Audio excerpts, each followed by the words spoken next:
Vladimir Putin को इस वक्त दुनिया का सबसे पावरफुल इंसान माना जाता है। वो पिछले 23 सालों से रशिया पर शासन कर रहा है। वो रशिया जिसने इस वक्त पूरी दुनिया को हिला कर रख दिया है और जिसके पास दुनिया के सबसे ज़्यादा न्यूक्लियर वेपन्स हैं। पुतिन के प्रेसिडेंट बनने के बाद रशिया अभी तक 3 कंट्रीज पर अटैक कर चुका है, जिसमें यूक्रेन, जॉर्जिया और ट्रांसनिस्ट्रिया शामिल हैं। और ये कहा जाता है कि पुतिन सोवियत यूनियन को फिर से जोड़ना चाहते हैं। उनकी पावर का अंदाज़ा इस बात से लगाया जा सकता है कि आधे से ज़्यादा सुपर पावर्स का एक साइड होने के बावजूद रशिया ने यूक्रेन पर हमला कर दिया और इतनी सैंक्शंस के बावजूद कोई भी यूरोपियन कंट्री डायरेक्टली रशिया से कन्फ्रंट नहीं कर सकी। और तो रशिया ने यूरोप में जाने वाली गैस को भी ब्लॉक कर दिया है, जिसके कारण यूरोप में इकोनॉमिक क्राइसिस आ चुके हैं और इस वक्त पूरा यूरोप रशिया के कारण बुरी तरह हिल चुका है। और दुनिया के सबसे पावरफुल प्रेसिडेंट आज से 31 साल पहले रशियन सीक्रेट एजेंसी KGB में एक जासूस था। पुतिन एक सिंपली जासूस से दुनिया का सबसे पावरफुल प्रेसिडेंट कैसे बना, चलिए आज के वीडियो में इसको डिटेल में जानने की कोशिश करते हैं। पुतिन 1952 में रशिया के शहर सेंट पीटर्सबर्ग में एक गरीब घर में पैदा हुए। ये वर्ल्ड वार 2 के बाद का दौर था। सेंट पीटर्सबर्ग, जिसे उस जमाने में लेनिनग्राड के नाम से जाना जाता था, वर्ल्ड वार 2 में बुरी तरह तबाह हो गया था और तकरीबन 30 लाख से ज्यादा लोगों की मृत्यु हो चुकी थी। और तो और पुतिन के फादर भी इस जंग में बुरी तरह घायल हो गए थे। पुतिन का बचपन बहुत ही मुश्किल हालात में गुजरा। इन टफ सर्कमस्टांसेस ने पुतिन को एक स्ट्रॉन्ग पर्सनैलिटी बनाने में एक अहम रोल प्ले किया। कहा जाता है कि पुतिन को बचपन से ही सीक्रेट सर्विसेज ज्वाइन करने का शौक था और कहा जाता है कि सिर्फ 17 साल की उम्र में कि पुतिन ने रशियन सीक्रेट सर्विसेज KGB में अप्लाई किया, लेकिन उम्र कम होने की वजह से उसके फॉर्म को रिजेक्ट कर दिया गया। इस रिजेक्शन से पुतिन काफी डिसअपॉइंट हुए और 1975 में लेनिनग्राड की यूनिवर्सिटी में लॉ की डिग्री के लिए अप्लाई किया, जहां उनकी मुलाकात हुई एनाटोली सोबचैक से। यही वो इंसान है जिसने पुतिन को वो स्ट्रॉन्ग पर्सनैलिटी बनाई जिसे हम दुनिया के पावरफुल प्रेसिडेंट के तौर पर जानते हैं। यूनिवर्सिटी से ग्रेजुएट होने के बाद 1975 में पुतिन ने KGB ज्वाइन कर ली और उसे ट्रेनिंग के लिए ओकटक ट्रेनिंग स्कूल भेज दिया गया और उसे ट्रेनिंग कंप्लीट करने के बाद 1977 में फर्स्ट चीफ डायरेक्टरेट में ट्रांसफर कर दिया गया। फर्स्ट चीफ डायरेक्टरेट KGB का वो हिस्सा था जहाँ पे फॉरेन मिशंस प्लान किए जाते थे। रशिया में मौजूद फॉरेनर्स पर नजर रखी जाती थी और लोकल पॉलिटिशियंस को कंट्रोल में रखने के लिए उनकी निगरानी की जाती थी। पुतिन को ये टास्क दिया गया कि वो लेनिनग्राड में मौजूद फॉरेन ऑफिशियल्स पर नजर रखे। पुतिन के दोस्त और दुश्मन दोनों इस बात पर एग्री करते हैं कि पुतिन के पास किसी भी इंसान को रीड करने की एक जबरदस्त एबिलिटी है। वो सिर्फ कुछ देर ऑब्जर्व करके ये जान लेते हैं कि सामने बैठे इंसान का असल मकसद क्या है। कहा जाता है कि पुतिन ने ये एबिलिटी फर्स्ट चीफ डायरेक्टरेट में ही डेवलप की और कुछ ही सालों में पुतिन का शुमार रशिया के टॉप स्पाइज में होने लगा। उसके बाद पुतिन की पोस्टिंग इस जर्मनी में हुई, जहां वो पहली दफा सोवियत और US इंटेलिजेंस वार का हिस्सा बने। यहाँ पर पुतिन 1985 से 1990 तक रहे, मगर इसी दौरान सोवियत यूनियन के हालात बिगड़ने लगे और फाइनली 1991 में सोवियत यूनियन ब्रेक हो गया।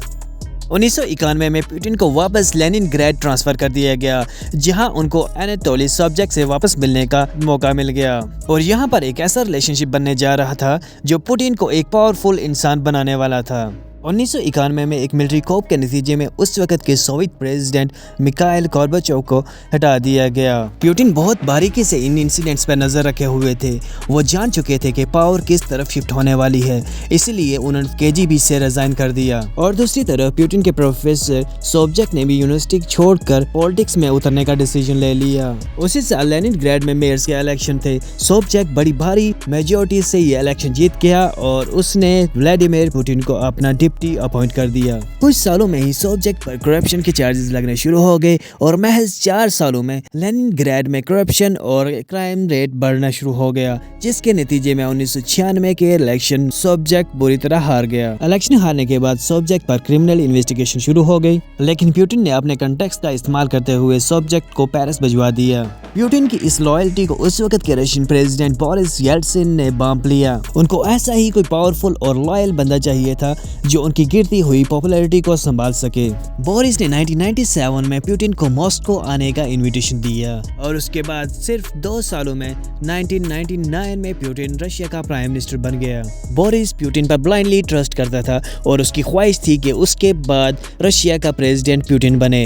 लेकिन उस वक्त सबसे बड़ा मसला ये था कि पुतिन को पॉलिटिकली कोई नहीं जानता था। सितंबर 1999 में रशिया के बहुत सारे शहरों में इंक्लूडिंग मॉस्को बहुत सारे बम ब्लास्ट हुए, जिनमें 300 से ज्यादा लोगों की डेथ हो गई और इसकी रिस्पॉन्सिबिलिटी चेचेन्स फाइटर्स ने ली। पूरा रशिया हिल के रह गया था, किसी को समझ नहीं आ रही थी कि अगला निशाना कौन सा शहर होगा। ऐसे में पुतिन ने चेचन फाइटर से बदला लेने की ठान ली और उसने पब्लिकली ये अनाउंस किया कि वो इन अटैक्स में इन्वॉल्व लोगों को चुन चुन के मारेगा, जिसके कारण पुतिन काफी पॉपुलर हो गए और सारी आवाम पुतिन के पीछे खड़ी हो गई। पुतिन के बहुत सारे क्रिटिक्स यहाँ तक कहते हैं कि ये सब एक ड्रामा था जो पुतिन ने इसलिए किया ताकि उनको पब्लिक सपोर्ट मिल जाए, ताकि फ्यूचर में उनका प्रेसिडेंट बनना आसान हो जाए।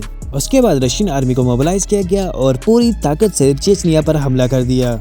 चेचनियन शहर ग्रोजनी पे इतनी बमबारी की गई कि तकरीबन 80,000 लोग मारे गए। इस बमबारी के कारण चेचनिया पूरी तरह खंडर बन गया और तकरीबन 1 साल के अंदर अंदर चेचनिया पूरी तरह रशिया के कंट्रोल में आ गया। इस मिलिट्री स्टंट के नतीजे में पुतिन और दिसंबर 1999 के प्रेसिडेंशियल इलेक्शन बारी मेजॉरिटी से जीत गए। पुतिन के राइवल्स और क्रिटिक्स का ये कहना है कि ये अटैक पुतिन ने खुद करवाए थे ताकि वो दिसंबर 1999 के प्रेसिडेंशियल इलेक्शन को जीत सकें। पुतिन की गवर्नमेंट ने इन सब एलिगेशंस को रिजेक्ट कर दिया, मगर इसके साथ एक बात और भी हुई कि जो भी इन्वेस्टिगेटर्स और जर्नलिस्ट इन बम ब्लास्ट पर काम कर रहे थे वो एक एक करके मारे गए। इसकी सबसे बड़ी एग्जांपल है अलेक्जेंडर लित्विनेंको, जो रशियन सीक्रेट सर्विसेज KGB का एक ऑफिशियल था। उसने पब्लिकली ये कहा था कि इन बम ब्लास्ट के पीछे चेचनिया नहीं बल्कि खुद पुतिन इन्वॉल्व है। लेकिन चंद दिनों बाद मिस्टीरियस हालात में उसकी डेड बॉडी मिली, जिससे जाहिर होता है कि उसका भी कत्ल हो गया। मई 2000 में पुतिन ने रशियन प्रेसिडेंशियल ऑफिस संभाल लिया।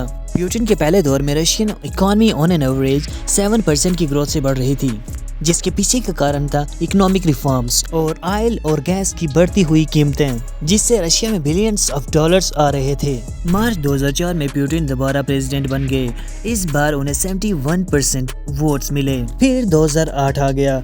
अब रशियन कॉन्स्टिट्यूशन के मुताबिक कोई भी लगातार 3 दफा प्रेसिडेंट नहीं बन सकता था। इस मुश्किल का हल ये निकाला गया कि पुतिन ने अपने डिप्टी दिमित्री मेदवेदेव को प्रेसिडेंट बना दिया और खुद प्राइम मिनिस्टर बन गया। और फिर 4 साल बाद मार्च 2012 में पुतिन एक बार फिर 64% वोट लेके रशिया के प्रेसिडेंट बन गए और आज की डेट तक वही रशिया के प्रेसिडेंट हैं। और 2021 में पुतिन ने एक लॉ साइन किया जिसके मुताबिक 2036 तक वही रशिया के प्रेसिडेंट रहेंगे। और अगर ऐसा हो गया तो वो स्टालिन के बाद सबसे लंबे अरसे तक रशिया को सर्व करने वाले प्रेसिडेंट बन जाएंगे। इस सारे अरसे में 2012 से लेकर 2022 तक पुतिन ने अपनी पावर का खुलकर इस्तेमाल किया। इसकी सबसे बड़ी एग्जांपल है कि जब रशिया ने सीरियन सिविल वॉर में खुलकर हिस्सा लिया। सीरियन गवर्नमेंट की रिक्वेस्ट पर रशिया ने बशर अल असद की गवर्नमेंट को फुल सपोर्ट किया। आप पुतिन की ताकत का अंदाजा इस बात से भी लगा सकते हैं कि अमेरिका और यूरोपियन यूनियन चाह कर भी बशर अल असद की गवर्नमेंट का तख्ता नहीं पलट सके, क्योंकि उसके पीछे पुतिन का हाथ था।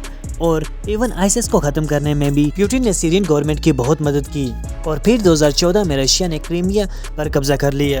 इसी तरह 22 दिसंबर 2020 को पुतिन ने एक बिल पर साइन किया, जिसके मुताबिक रशिया के सारे एक्स प्रेसिडेंट्स को रशिया के किसी भी कोर्ट में ट्रायल नहीं किया जा सकेगा और रशिया के सभी एक्स प्रेसिडेंट्स को लाइफ टर्म इम्यूनिटी दे दी गई, यानी वो अपनी टेन्यूर के दौरान जो मर्जी करता रहे और प्रेसिडेंसी से उतरने के बाद उन्हें कोई भी हाथ नहीं लगा सकेगा। और फेब 2022 में व्लादिमीर पुतिन ने यूक्रेन पर अटैक करने का ऑर्डर दे दिया। रशिया यूक्रेन वॉर का इम्पैक्ट पूरी दुनिया पर पड़ रहा है। यूरोप में इस वक्त गैस और ऑयल ना होने की वजह से जबरदस्त एनर्जी क्राइसिस आ चुके हैं। ग्लोबल इकोनॉमीज कोलैप्स कर रही है और पावर भी शिफ्ट हो रही है। सदियों से अमेरिका का दोस्त समझा जाने वाला सऊदी अरेबिया अब रशिया और चीन के साथ दोस्ती बढ़ा रहा है। इस सारे चेंज और कियोस्क के पीछे सिर्फ एक इंसान का हाथ है, वो है व्लादिमीर पुतिन। पुतिन रशिया को 1991 से पहले वाली पोजीशन पर लाना चाहते हैं, यानी यूनाइटेड रशिया, और पुतिन अपने ऑब्जेक्टिव्स की तरफ लगे हुए हैं। और फिलहाल हमें यही लगता है कि वो रशियन हिस्ट्री में सबसे पावरफुल डिक्टेटर बनने जा रहे हैं,